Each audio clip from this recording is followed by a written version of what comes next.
Kaixo artistak, zelan zoazte, zelan eskolan, aho korapilo, olerki eta besti batzuk gelan egiten ari zarete? Gaur, 11. proposatzen dizuet. Bai eta ez. Jon Maiak, idazleak, egindakoa.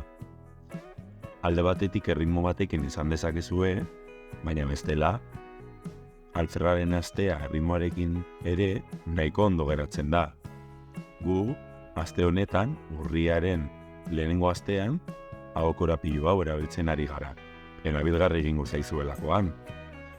Bai, oporrak dira bai, zeinen ondo gabiltzan, beti jai eta jai. Ez, goizeki beharrik ez, zeinen ondo gabiltzan, loazko eginez. Zelan horrela? Ala, agian nahiago duzue, bai, oporrak dira bai, zeinen ondo gabiltzan, beti jai eta jai, beti jai eta jai, beti jai eta jai, beti jai eta jai, beti jai eta jai.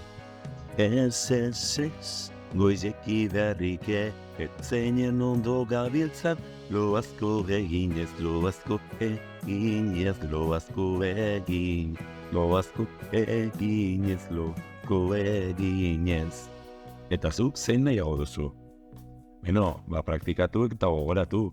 Beheko partean daukazuela, beste bat arte